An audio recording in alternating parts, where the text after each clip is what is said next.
Alright. Oh, hey, welcome! So we have a newcomer.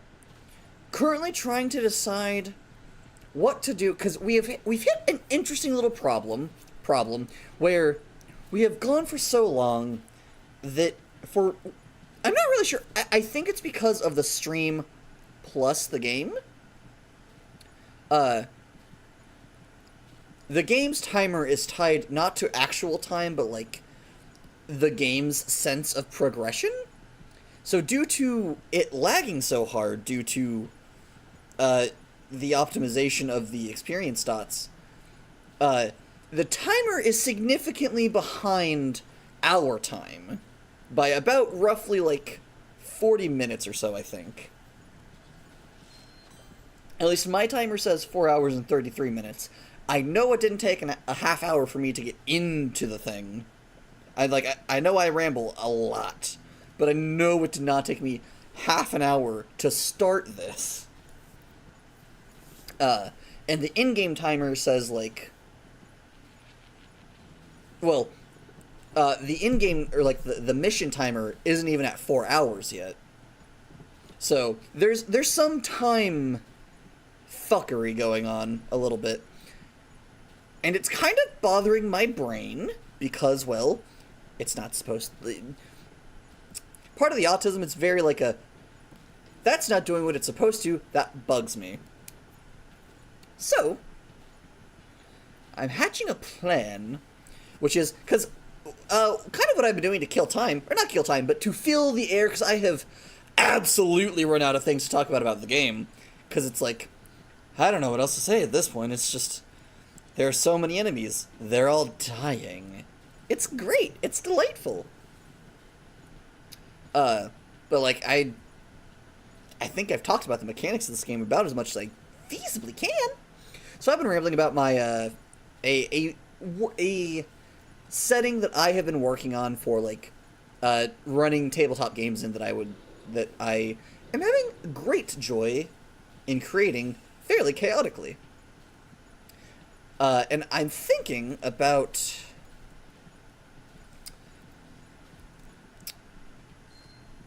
Nope, do not want shatter. That would make things even worse. Upgrade. Hello. I make more particles. Me. Don't do that. Anything but more particles.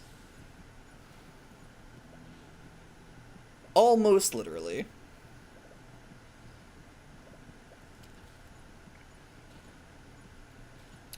So what I'm thinking about doing is making the game smaller. It doesn't help with speed, but kind of just minimizing it a bit. Not minimizing it, that's the wrong word.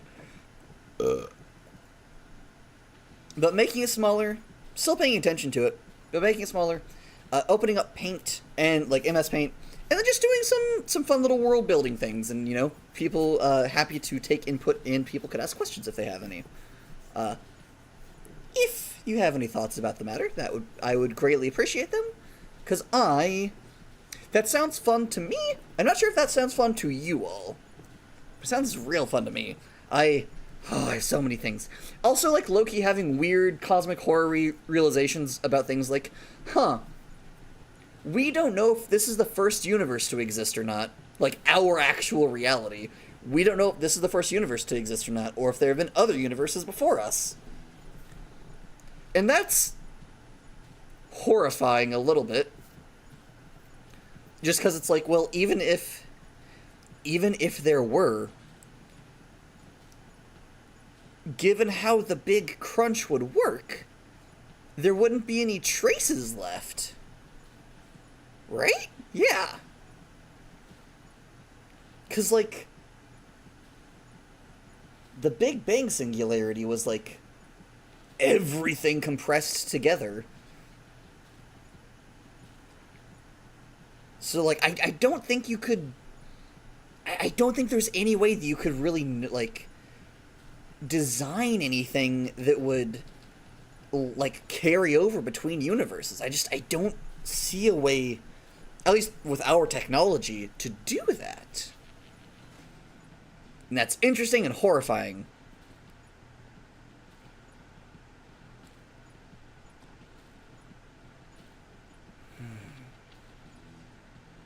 this was partially inspired because in the funny little setting that I'm building,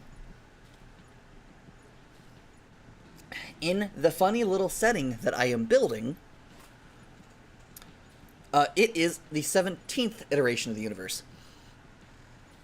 This is relevant mostly because I like settings that have like interesting other dimensions, like how Pathfinder, for example, and how it has like the hells and like the elemental planes of things, and just the different realms of reality.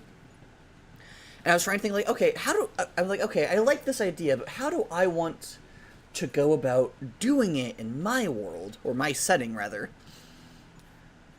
And I think I actually have a conclusion that I'm pretty happy with, which is the other planes. They aren't just things that have always existed because, like, just because. The other planes are echoes of past universes. So there are 16 prior universes. So that means there's 16 other dimensions currently. And I'm trying to figure out exactly what I want to do with all of them. I think I do want to have one, like... Oh, but I don't even have... Oh. The fun part of, like... I am making the setting very system agnostic. So, like, whether you're wanting to do a Pathfinder campaign, or whether you're wanting to do a 5e campaign, or if you're wanting to do, like, a Blades in the Dark campaign, or a Thirsty Sword Lesbians campaign, like, whatever sort of thing you're wanting to do, you could do it in this setting. Because I think that's fun, and I like my funny little world.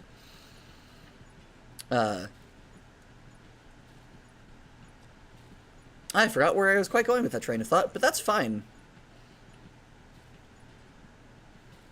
More bosses for the boss blender.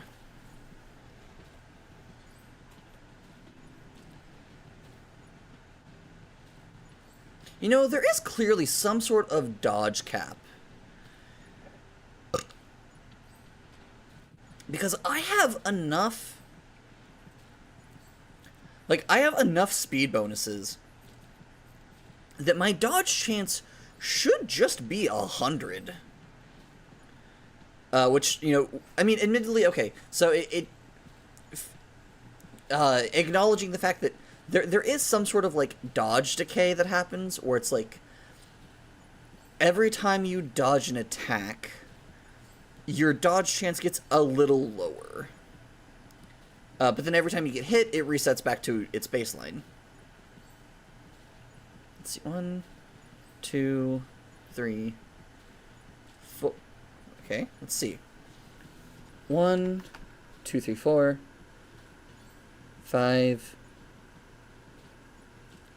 Okay. 1,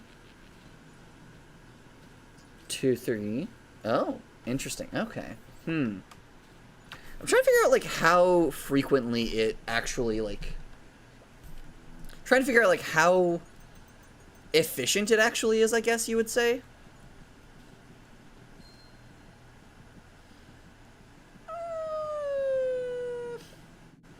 Sure. Oh, wait, no, that was a mistake.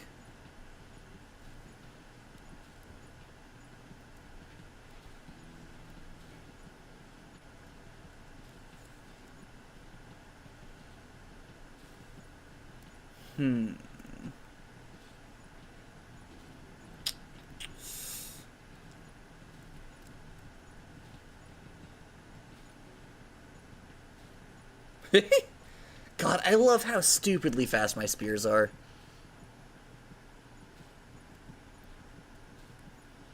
Like, literally, you can't see them move. Like, even at a low frame rate, they just vanish and reappear. Truly ridiculous. Okay, I think what I'm gonna do, I'm gonna get through this eyeball wave. Then I'm going to make the game smaller. And I'm gonna do the silly little world building thing that I had that I thought of, and have I think I'm gonna reduce this by like half the size ish, and then make the game about half the current size, open up paint for the other half of the screen, and then just do some funny little world building things, because that sounds like fun. I also, oh my god, okay, so I've mentioned ley lines, which are, I mean, not a unique concept to this world.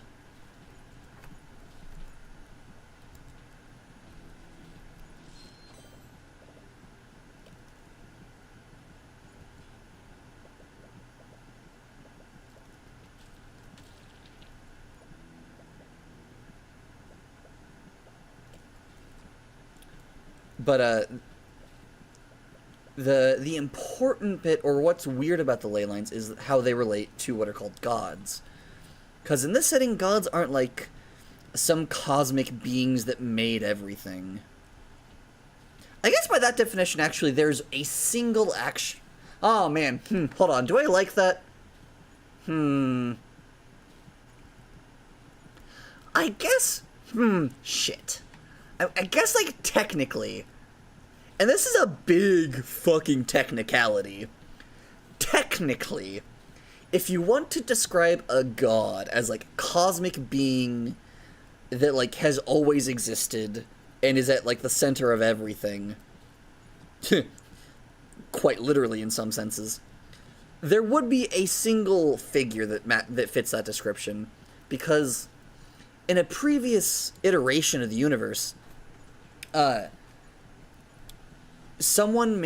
they managed to bind a consciousness to the ley line of magic, and the ley line of magic is the universal core. Though I guess they're not truly eternal. So okay, what I'm thinking, which is convoluted, but what part of the setting isn't convoluted? What I'm thinking is that essentially that whenever they bound the person to the ley line of magic, it means that that person's lifespan essentially has been expanded to the lifespan of this universe. However, whenever the big crunch happens for this universe, they will need to, either not, like, if they want the next universe to have a consciousness guiding the ley line of magic, they will need to find another soul or another, like, mind, like another person to bind to it, because the old one's gonna die at the end of the Great Collapse. And I just realized that, like, because part of the thing with the ley line of magic is that its purpose is kind of to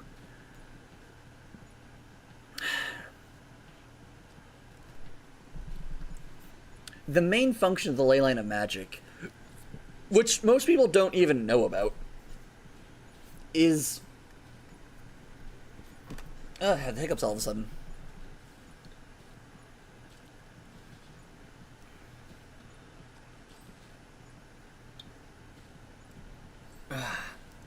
So the function of the ley line of magic is essentially okay, so oh god, I'm going to say such cursed things. So, for whoever's familiar with Homestuck, the function of the ley line of magic is very similar to that of Spurb, or whatever force it is behind Spurb that is what causes it to seed itself into other worlds and other realities.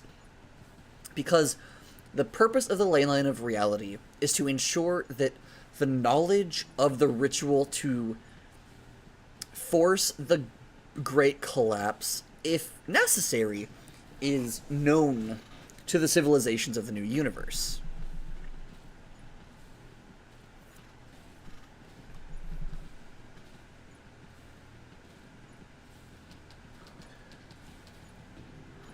So, yeah, essentially, the ley line of magic doesn't do a lot. Like, it's not like a cosmic being that the ley line of magic is not what has shaped worlds. It isn't why the planets exist. There's no sort of like there is no great cosmic being who made everything. However, the ley line of magic is quite literally at the center of everything, because it's the core of the universe, is the ley line of magic. However, it does, like, send off, basically, whenever... I haven't figured out the specifics yet, but effectively, whenever a civilization has become... Whenever a world has developed whenever a planet has developed its own, so I don't want to say intelligence, because that's complicated. Whenever a world has evolved its own complex life forms that are capable of complex thought, whether this is, our kind of intelligence, or, dolphin and wolf intelligence, not entirely important, just complex organisms that have a sense of, community and unity and, shared purpose. Oh, no. Wait. No, YouTube, everything is fine. Okay. YouTube, you good? You good, YouTube? You said you were crashing on me for a second.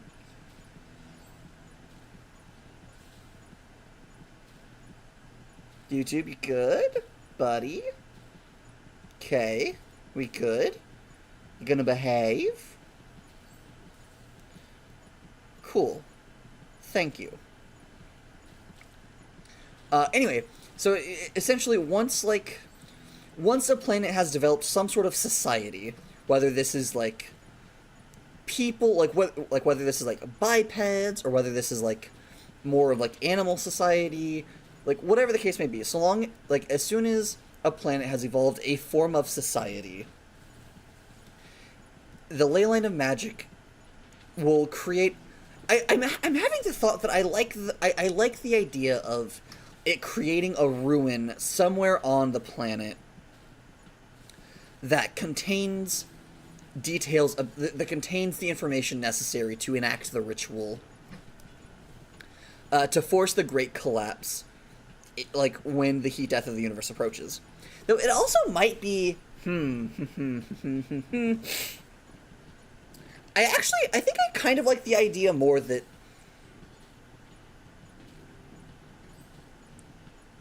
I think I'm going to change this process a little bit. Well, actually...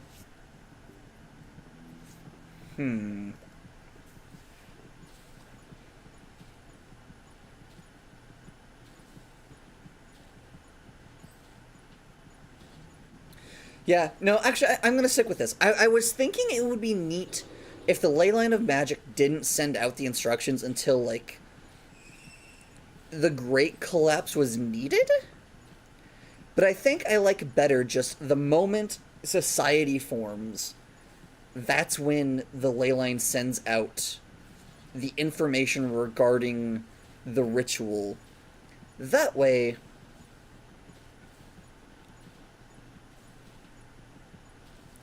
people have time to work on it. That way, say... Because if a planet happens to evolve society, a decade before the heat death of the universe, they're probably not... I mean, I could be wrong. But, if they're still in, the Bronze Age, even with magic, they're probably not going to be able to figure out how to work, a ritual that needs... I'm thinking that this ritual one of the main things with this is trying to figure out how a single spell can affect the whole universe. Because I don't even believe a wish spell could do that. I don't care what edition you're playing.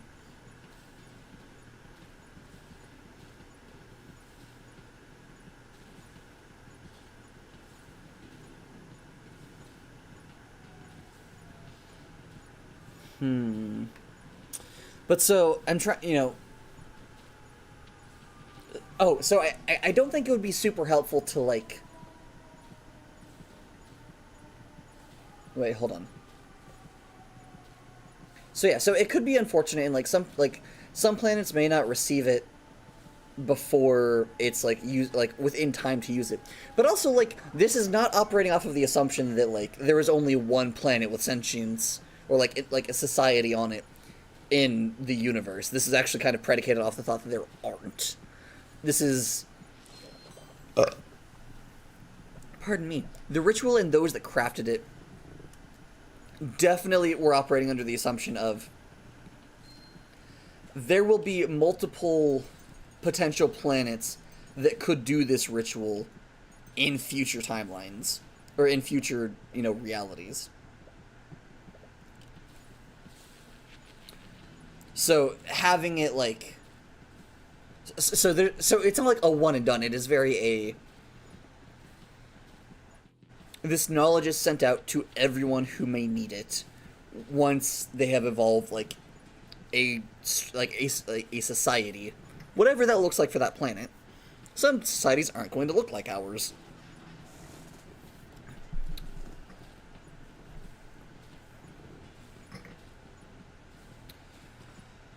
Okay, I think what I'm gonna do. Oh, it's almost 3. Okay. Cool.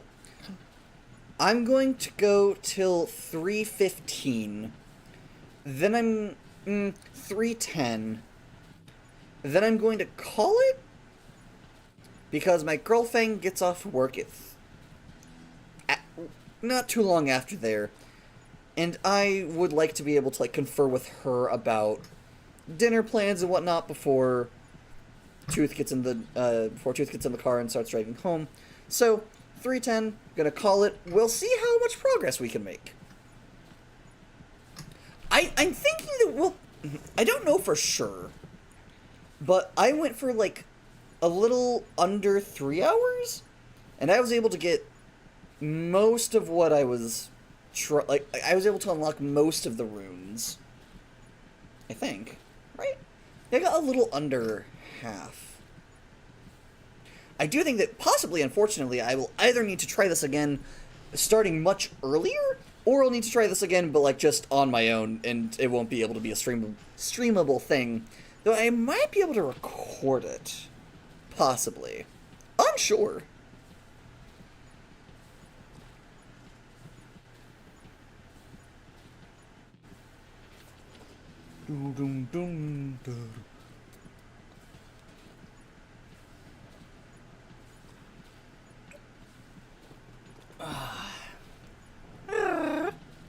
I am really curious to see how well this goes, because it...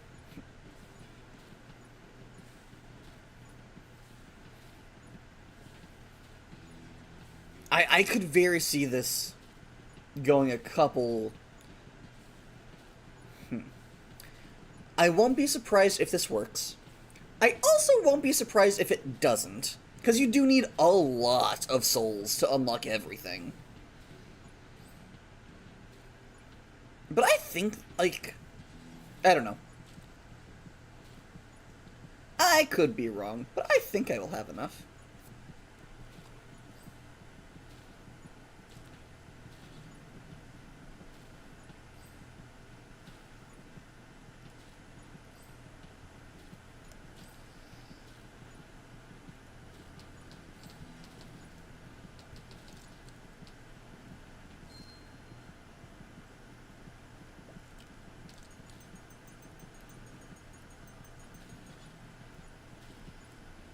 I am very curious about what is causing so much lag, given that, there isn't... Okay, at least, to my understanding, the main thing that causes lag in this game is the experience orbs. But those can't be the problem here.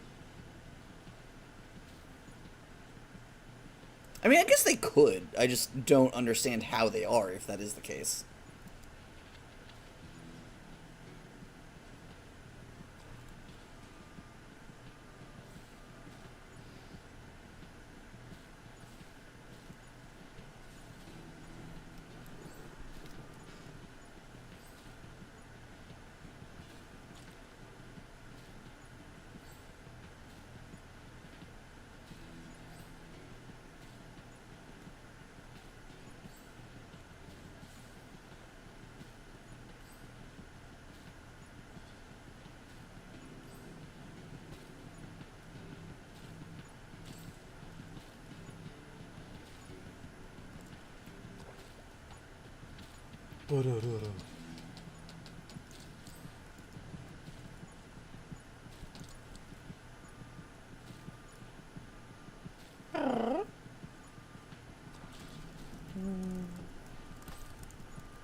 Okay.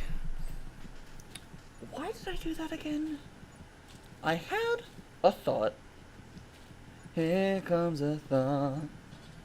There goes that thought.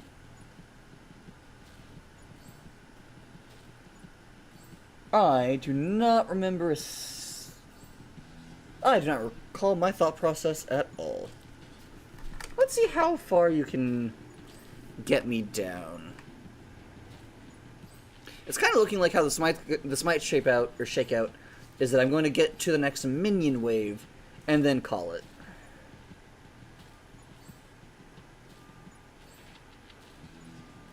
Which is fine. Ow. Fun fact. I think it's healed entirely now, but a couple weeks ago, I fucking got myself with one of my claws.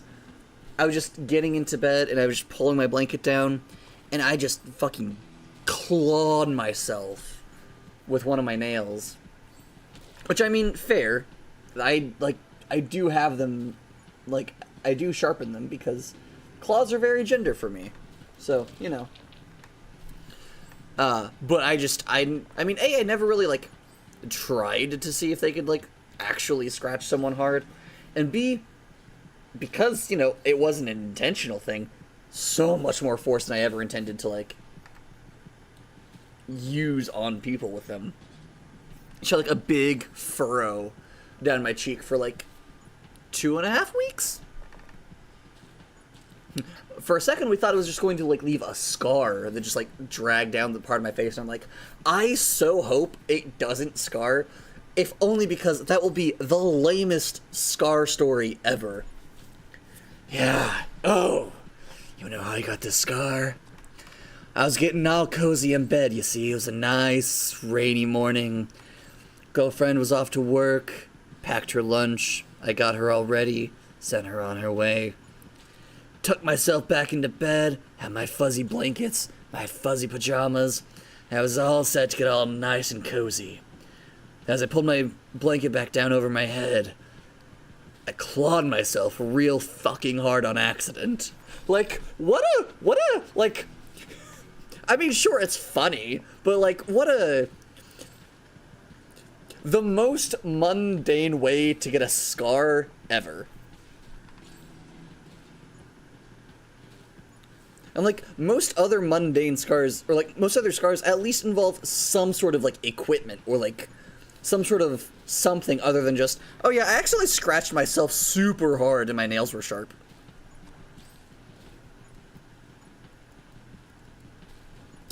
You know, I guess these exploders technically kind of pose a small threat.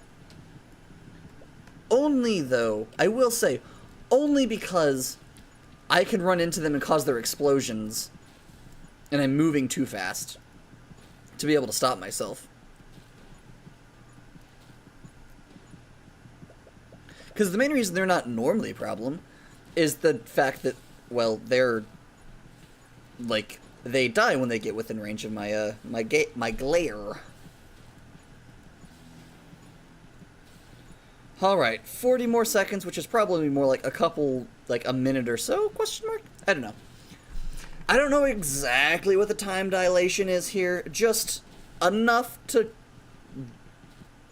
not be a problem. Be bothersome. Just enough to annoy me.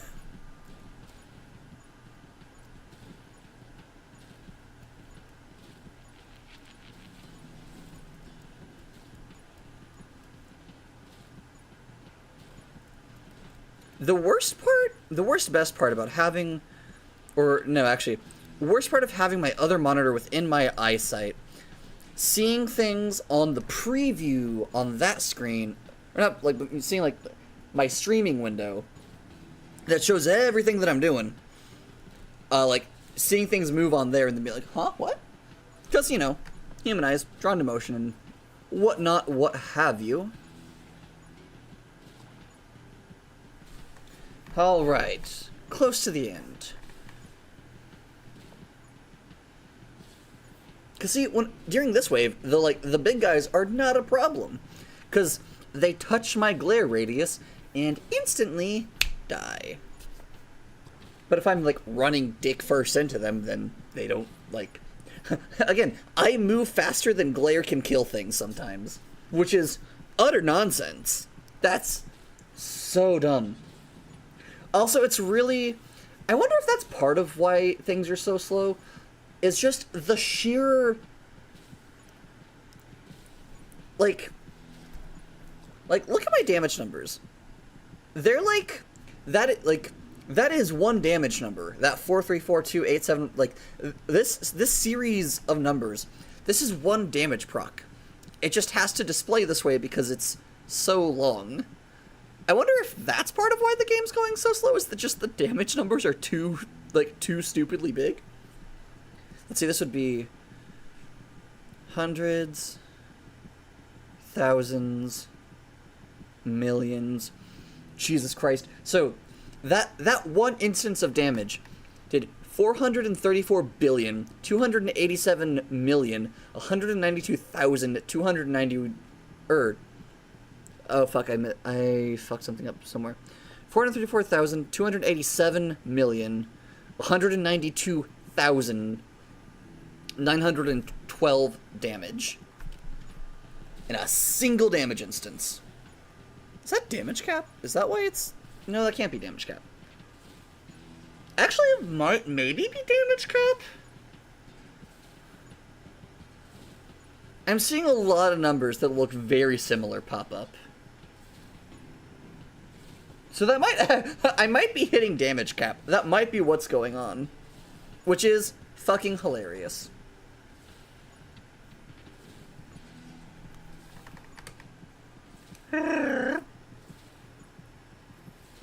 You know, I was originally going to say 315, but, you know, I'm going to, because I like it so much, I'm going to let the next little minion wave get through, and then we're going to go ahead and see how many souls we can get. Partially because one of the things you get souls for is kills, and the minions wave has so many souls to collect. I should maybe get like a spit guard or something for my mic. I do not have one. I have noticed during this stream that I spit a little bit more than I realized.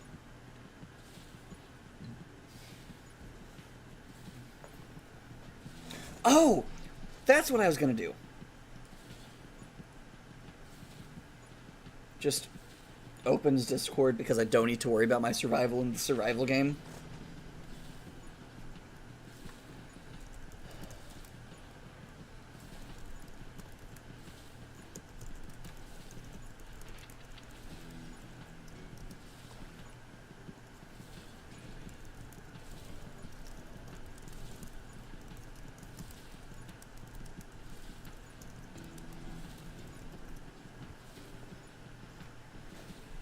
I remembered what I was going to do. I was going to ask my girlfriend what she wanted to do for dinner. Oh! You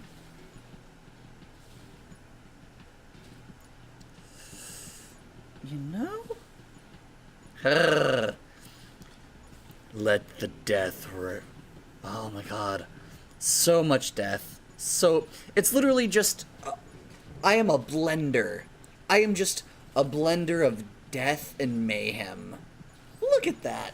It is truly, truly ridiculous. Ugh, I love it.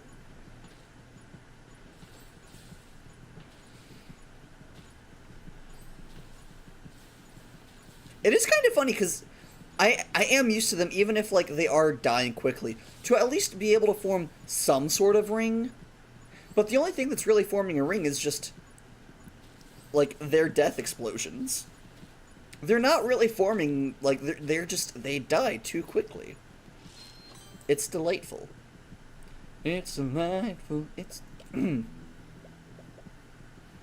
Let's see. Nothing that will boost... You know what? Screw it. We're gonna end soon anyway. This was maybe a mistake, but we'll see. So I took... what's it called? I think it's called Splinter? There's two that are named really similarly, and I really wish they weren't. Because one is named Shatter, and one is named Splinter.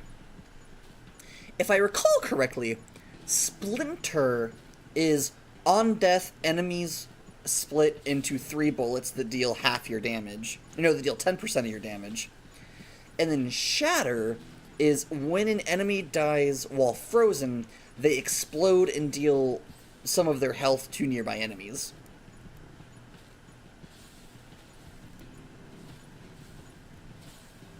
Though I did a little bit have a thought, which is...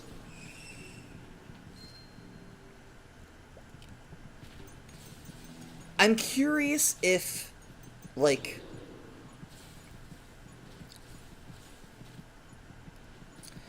I'm curious if the... Oh no, that wasn't damage cap. I'm doing even more damage now.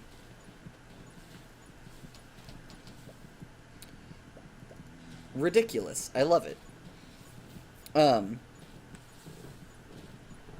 But I was curious, well, I was thinking, I was like, well, maybe if I force XP dots to drop outside of my pickup range, if I pick them up, the game will be like, oh wait, there aren't any actually EXP dots, we don't need to, like, spend processing power on it.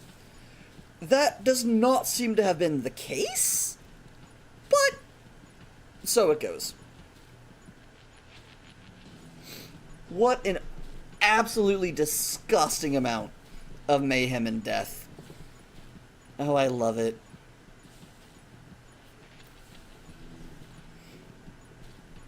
When do you end?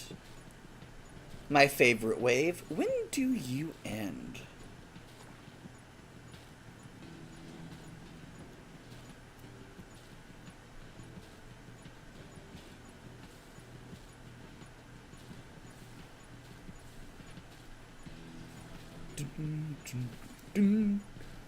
God, there are so many enemies just... I will be very curious to see how many kills I get by the end of this. Honestly, gonna be entirely honest, it probably won't be my highest kill count. Part of why I decided to do this was because it occurred to me, I was like, whenever I ended my 6-hour run, it just occurred to me, I was like, damn, that is 6 hours worth of enemies dead, and I have utterly nothing to spend them on because I already have everything unlocked. I wonder how much that would get me if I actually did this, like, if I did this from the start. I wonder how much that would get me. But alright, my favorite wave has ended. We have so many power-ups. So now we're going to give up.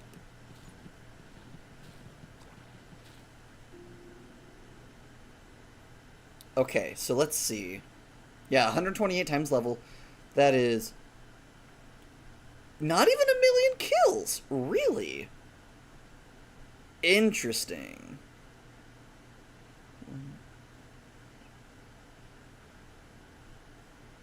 So that's... Okay, interesting. Let's see how much this nets us. Had to think for a second. Alright. I'm going to go for the most expensive things first. Which are the runes. So let's see. How many of these can we get? I mean, one of the bigger things is these lower ones aren't going to super break the bank, but these higher ones might. You know, I think I'm going to be able to get roughly... I think I'll be able to get all of one category or the other. I don't think I'm going to be able to get both. I could be wrong. I might be wrong. I would love to be wrong.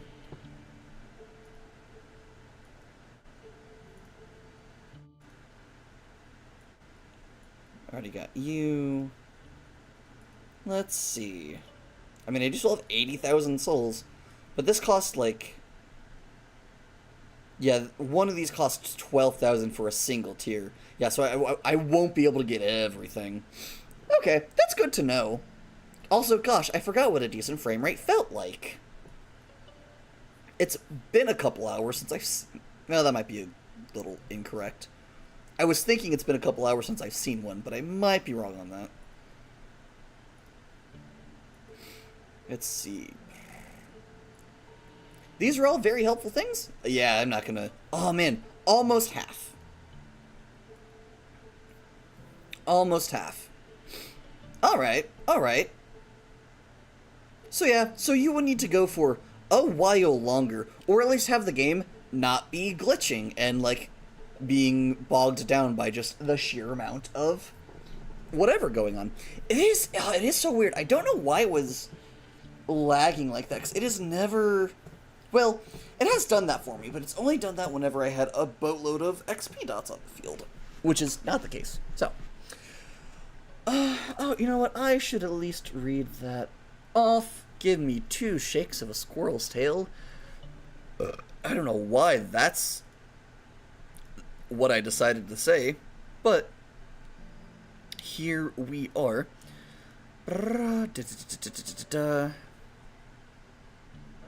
Cool. Yes, we're doing what we have. Cool. So, I hope everyone had a great time. I know I had a lot of fun.